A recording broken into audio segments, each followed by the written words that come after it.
Anthony Floyd Wainwright nació en 1971. No se sabe mucho sobre su infancia, pero para cuando tenía 23 años ya estaba tras las rejas en Carolina del Norte. Luego llegó el 23 de abril de 1994.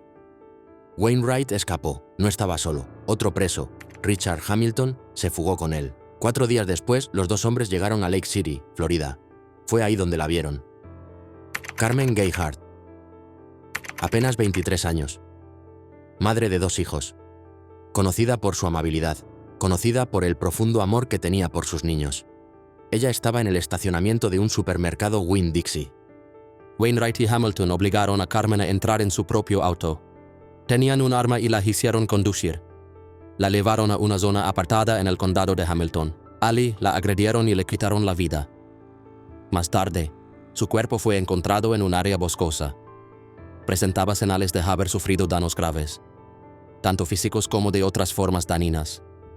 Nadie sabe exactamente por qué Wainwright y Hamilton hicieron esto, pero muchos creen que actuaron por desesperación. Acababan de escapar de la prisión y probablemente estaban tratando de evitar ser capturados nuevamente. Después de esto, salieron de Florida. Terminaron en Mississippi. Ali, un patrullero estatal llamado John Wayne Leggett, los vio. Hubo un enfrentamiento y un intercambio de disparos. Ambos hombres fueron arrestados y luego llevados de regreso a Florida para enfrentar las consecuencias legales. En junio de 1995, Wainwright fue declarado culpable. Los cargos incluían causar la muerte de alguien, obligar a una persona a ir con ellos bajo amenaza de arma, robo con violencia y cometer un acto forzado. Fue condenado a la pena capital en Florida. Hamilton recibió la misma condena. Él falleció en prisión en 2023. A lo largo de los años, Wainwright intentó apelar su caso. Alegaba que su abogado no había hecho un buen trabajo. También presentó nuevas pruebas de ADN, esperando que cambiaran el veredicto, pero en cada ocasión, los tribunales decidieron mantener la sentencia original.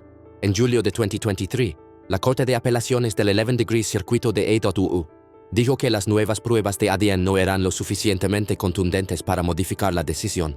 Luego, en abril de 2024, la Corte Suprema de AWU decidió no aceptar su apelación final. Algunas personas creen que Wainwright no recibió una defensa adecuada durante el juicio. Su abogado solo llamó a un testigo durante la parte de la sentencia y no compartió información importante de su pasado que podría haber ayudado. Además, por un plazo perdido, un tribunal federal nunca revisó su condena. El 10 de mayo de 2025, el gobernador de Florida, Ron DeSantis, firmó un documento que programaba el castigo final para Wainwright. La fecha quedó establecida para el 10 de junio de 2025 a las 6 p.m. Fue la sexta ejecución realizada en Florida durante 2025. Grupos de defensa intentaron detenerla, expresando dudas sobre la justicia del juicio.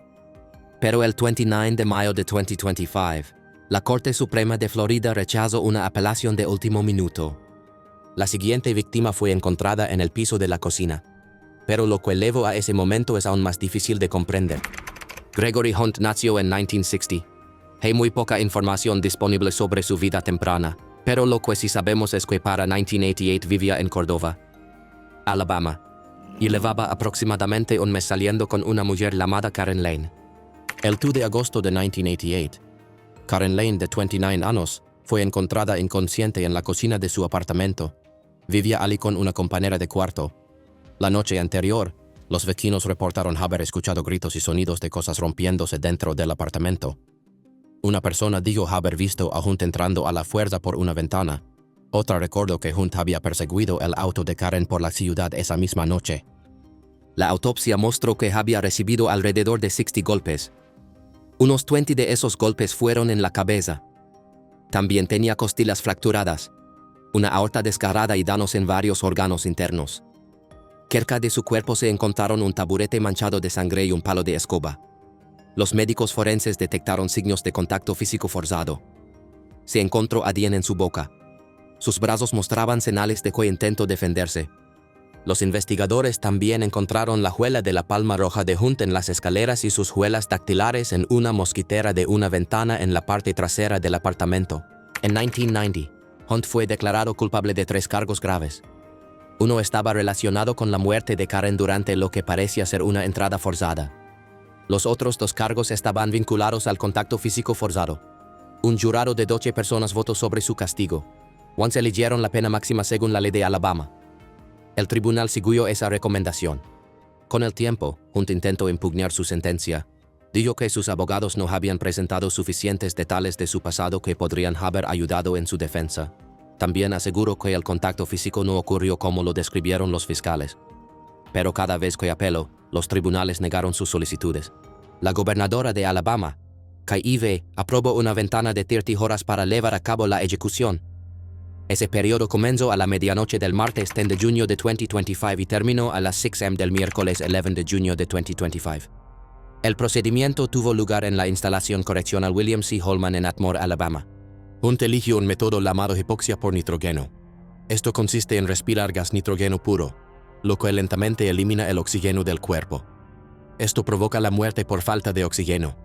Algunos dicen que el siguiente hombre tomó una decisión. Otros dicen que no tuvo oportunidad. George John Hanson nació en 1964. Tuvo una infancia difícil. Sus abogados han dicho que fue diagnosticado con trastorno del espectro autista, TEA. Creen que esto pudo haber influido en su comportamiento y haberlo hecho más susceptible a ser manipulado por otros.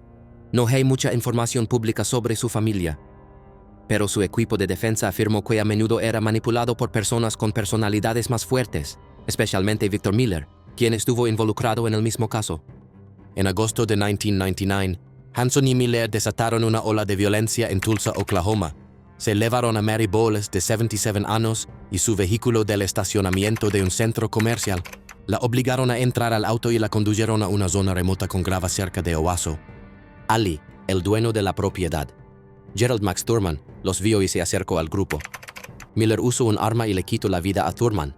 Luego, Hanson también usó un arma y terminó con la vida de Mary Bowles. Muchas personas se preguntaron por qué Hanson usó un arma contra Bowles después de que Miller ya había lastimado a alguien. Los fiscales dijeron que Hanson estuvo completamente involucrado y tomó su propia decisión. Pero su equipo de defensa afirmó que Miller controlaba la situación y presionó a Hanson para que actuara. Más tarde, Hanson fue declarado culpable en Oklahoma por lo ocurrido con Mary Bowles. Fue condenado a la pena capital. Victor Miller, su coacusado, recibió cadena perpetua sin posibilidad de libertad. Los abogados de Hanson intentaron apelar muchas veces. Argumentaron que él no fue quien terminó con la vida de Bowles y que su diagnóstico de TEA debía haberse considerado durante la sentencia. También dijeron que el evento ocurrió en tierras de la nación Cherokee. Como Hanson era ciudadano de la nación Muskogee, Creek, creen que el Estado no tenía derecho a castigarlo bajo la ley de Oklahoma. Sin embargo, todas esas apelaciones fueron rechazadas. Hanson pasó muchos años en una prisión federal en Louisiana, cumpliendo una sentencia separada por delitos federales no relacionados. En 2025, un cambio en la política nacional promovió una aplicación más estricta de las penas máximas. Tras eso, la fiscal general de A.U., Pam Bondi, aprobó la transferencia de Hanson de regreso a Oklahoma. La Corte de Apelaciones Criminales de Oklahoma programó su ejecución para el 12 de junio de 2025. El 7 de mayo de 2025, la Junta de Indultos y Libertad Condicional de Oklahoma celebró una audiencia de clemencia para Hanson. Sus abogados volvieron a destacar su diagnóstico de TEA y su comportamiento en prisión. Dijeron que había sido respetuoso, cooperativo y servicial durante más de 20 años. El personal de la prisión testificó a su favor, describiéndolo como alguien que seguía las reglas y trataba bien a los demás. Hanson también habló ante la Junta. Expresó un profundo arrepentimiento. No soy una persona malvada. Me atraparon en una situación que no podía controlar. No puedo cambiar el pasado, pero lo haría si pudiera. A pesar de estos esfuerzos, la Junta votó 3-2 en contra de recomendar clemencia. Sin ese apoyo, el gobernador Kevin Stitt no pudo cambiar la condena de Hanson a cadena perpetua sin libertad condicional. El 12 de junio de 2025, se llevó a cabo la ejecución de George mediante inyección letal. El siguiente individuo escribió un libro sobre la vida tras las rejas. Pero nadie predijo cómo volvería a estar allí, otra vez. Stephen Christopher Stanko nació el 13 de enero de 1968. Nació en la base naval de Guantánamo, en Cuba. No se sabe mucho sobre su infancia, pero sus problemas con la ley comenzaron a mediados de los años 90. En 1996, fue declarado culpable de causar daño físico a alguien y obligarlo a ir con él contra su voluntad. Fue sentenciado a 8 años de prisión. Mientras cumplía su condena, coescribió un libro llamado Viviendo en prisión. una historia del sistema correccional desde una perspectiva interna. Esto reflejaba su interés en el sistema penitenciario y pudo haber sido un intento de mejorar su imagen. Después de ser liberado en 2004, Stanko se mudó a Myrtle Beach, Carolina del Sur. Rentó una habitación y le contó a su casera sobre su pasado. Mantuvo un perfil bajo y le costó encontrar un trabajo estable. A menudo decía que su historia le dificultaba ser contratado. Después de casi un año se mudó con una amiga para ayudar a cuidar a su madre anciana. En abril de 2005 todo cambió. Stanko comenzó una ola de violencia que terminó con 2 vidas inocentes y dejó a una persona gravemente herida. Había iniciado una relación con Laura Ling, una bibliotecaria que conoció mientras investigaba para un segundo libro. El 8 de abril de 2005, Stanko terminó con su vida cortándole el suministro de aire dentro de su casa en el condado de Georgetown. Luego atacó a la hija adolescente de Laura de manera física y dañina. Intentó herirla en el cuello. Ella resultó gravemente herida pero sobrevivió. A pesar de sus lesiones, pudo llamar al 911 y dio a los oficiales detalles importantes sobre lo ocurrido. Más tarde ese mismo día, Stanko visitó a Henry Turner. Turner era un amigo que había conocido en la biblioteca. Stanko le contó que su padre había fallecido recientemente. Usó esa historia como excusa para entrar a la casa de Turner. Una vez dentro, Stanko usó una almohada para amortiguar el sonido mientras le disparaba 2 veces. Luego tomó la camioneta de Turner y usó su información bancaria para sacar dinero y escapar. Stanko viajó a Augusta, Georgia.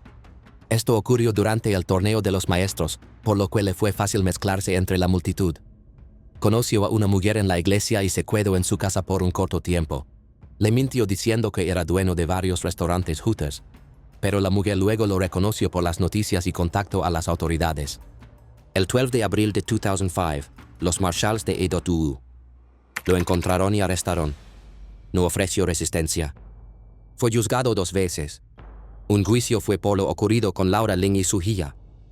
El otro fue por lo ocurrido con Henry Turner. En ambos casos, dijo que no era completamente responsable de sus actos. Afirmó que un problema en su cerebro le dificultaba controlar su comportamiento o sentir empatía por otros. Pero los jurados en ambos casos no creyeron que esto justificara sus acciones. Fue declarado culpable de acabar con la vida de Laura Ling y de causar graves heridas a su hija. Recibió la sentencia más severa permitida, junto con 110 años adicionales por cargos relacionados. En un juicio separado, también fue declarado culpable de quitarle la vida a Henry Turner y recibió la misma sentencia severa. El equipo legal de Stanko intentó apelar las decisiones.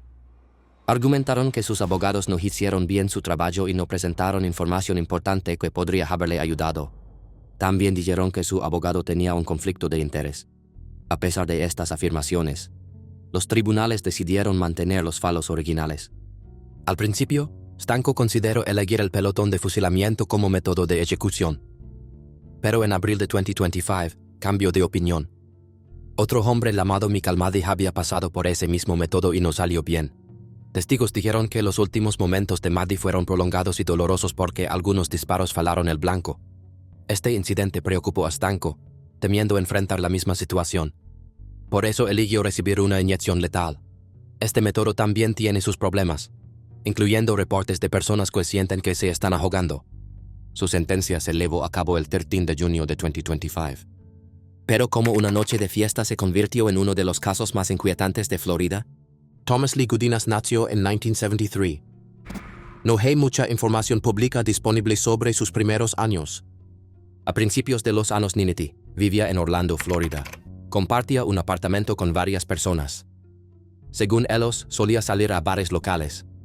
También era un bebedor habitual y consumidor de sustancias.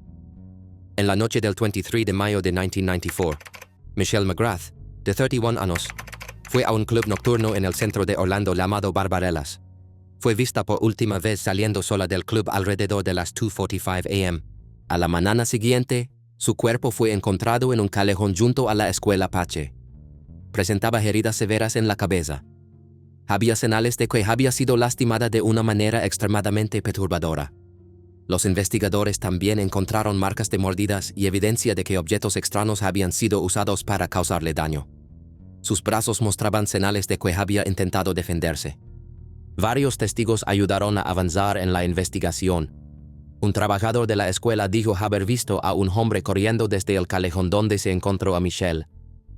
Ese hombre fue identificado más tarde como Thomas Gudinas. Otra testigo, una mujer llamada Rachel Smith, compartió una historia de esa misma noche. Dijo que un hombre intentó agredirla en el estacionamiento de Barbarellas. Ella logró escapar y luego identificó a Gudinas en una rueda de fotos. Sus compañeros de cuarto también dieron información importante. Dijeron que Gudinas no regresó con ellos después de la noche en el bar. Cuando volvió al día siguiente, notaron manchas rojas en su ropa interior y arenazos en sus manos. Uno de los compañeros contó que Gudinas hizo un comentario inquietante. Afirmó que había estado con la mujer incluso después de que ella había fallecido. En mayo de 1995, un jurado declaró culpable a Gudinas de varios delitos graves. Estos incluían quitar una vida, 2 casos de contacto forzado, un intento de contacto forzado y tratar de entrar a una casa mientras causaba daño a alguien. La evidencia era contundente. Testigos y detalles forenses respaldaron el caso. La defensa no logró generar dudas suficientes. El tribunal de sentencia encontró múltiples factores agravantes, incluyendo la naturaleza atroz, cruel y horrible de sus acciones. El tribunal señaló que la víctima sufrió un trauma severo y que las heridas fueron infligidas mientras aún estaba viva, lo que indicaba un sufrimiento prolongado. Tras su condena, a Gudinas se le impuso el castigo más severo permitido bajo la ley de Florida. Gudinas intentó muchas veces impugnar su condena y sentencia, pero todas las apelaciones fueron negadas. En mayo de 2025, el gobernador de Florida, Ron DeSantis, firmó la orden final. Su sentencia se cumplió el 24 de junio de 2025 a las 6 p.m. Ahora, puede una decisión terrible borrar toda una vida de disciplina y servicio. Richard Gerald Jordan nació el 25 de mayo de 1946 en Hattiesburg, Mississippi. Creció en la cercana ciudad de Petal. Quienes lo conocieron lo describieron como un niño respetuoso y bien portado.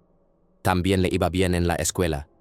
Después de terminar la secundaria en Petal High, Jordan se unió al ejército de los Estados Unidos. Sirvió durante la guerra de Vietnam. Cuando regresó, se casó y tuvo 3 hijos. Trabajó en varios empleos a lo largo de los años. En un momento, fue gerente de una planta de fertilizantes. También trabajó en un astillero ubicado en Morgan City, Louisiana. A principios de 1976, las cosas iban mal para Jordan. Había perdido su trabajo y estaba bajo una gran presión financiera. Se volvió desesperado y elaboró un plan. Decidió secuestrar a alguien de una familia adinerada y pedir dinero a cambio de su regreso. El 12 de enero de 1976, Jordan condujo desde Louisiana hasta Gulfport, Mississippi. Fue con el objetivo de obligar a alguien a ir con él. Llamó al Gulf National Bank y pidió hablar con alguien encargado de los préstamos comerciales. Así conoció a Charles Chuck Martyr, quien trabajaba en ese puesto. Usando una guía telefónica, Jordan encontró la dirección de la casa de la familia Martyr. Fue a la casa de los Martyr haciéndose pasar por un empleado de la compañía eléctrica local. Le dijo a Edwina Martyr, esposa de Charles, que necesitaba revisar sus interruptores automáticos. Ella lo dejó entrar. Una vez adentro, la obligó a ir con él. Su hijo de 3 años dormía en la casa en ese momento. Su hijo mayor, de 9 años, estaba en clase de catecismo. Jordan hizo que Edwina condujera con él hasta el Bosque Nacional de Soto. Mientras estaban allí, usó un arma de fuego y terminó con su vida con un solo disparo en la cabeza. Jordan dijo después que nunca tuvo la intención de que las cosas terminaran así. Afirmó que solo quería asustarla cuando intentó escapar. Pero la evidencia mostró algo diferente, que fue disparada a corta distancia mientras estaba arrodillada. Después, Jordan llamó a Charles Martyr y fingió que Edwina aún estaba viva. Exigió $25,000 y le dijo a Charles dónde dejar el dinero. Encima de una chaqueta al lado de la Interestatal 10. Jordan planeaba recoger el dinero más tarde, pero su plan no funcionó. Fue capturado al día siguiente, el 13 de enero de 1976. Fue declarado culpable de quitar una vida después de secuestrar a la víctima. En 1976, fue sentenciado a la pena máxima permitida en ese momento. Pero esa sentencia fue anulada después. La Corte Suprema de I.U. había dictaminado que las condenas capitales automáticas ya no estaban permitidas. Jordan fue sentenciado nuevamente en 1977, pero esa sentencia también fue anulada por razones legales. En 1991, Jordan aceptó un acuerdo. Admitió su culpa a cambio de cadena perpetua sin posibilidad de libertad condicional y aceptó renunciar a futuros recursos. pero luego argumentó que la ley de Mississippi en 1976 no permitía la cadena perpetua sin libertad condicional como opción de sentencia. Los tribunales le dieron la razón. Declararon que el acuerdo no era válido y ordenaron una nueva audiencia de sentencia. En 1998, Jordan fue sentenciado nuevamente a la pena máxima. Desde entonces, ha seguido impugnando diferentes aspectos de su caso a través de apelaciones, incluyendo preocupaciones sobre cómo el Estado lleva a cabo estas penas. Su apelación más reciente fue negada en octubre de 2024. El 1 de mayo de 2025, la Corte Suprema de Mississippi anunció que la sentencia de Jordan se elevaría a cabo el 25 de junio de 2025. Declararon que no le quedaban más opciones legales a nivel estatal ni federal,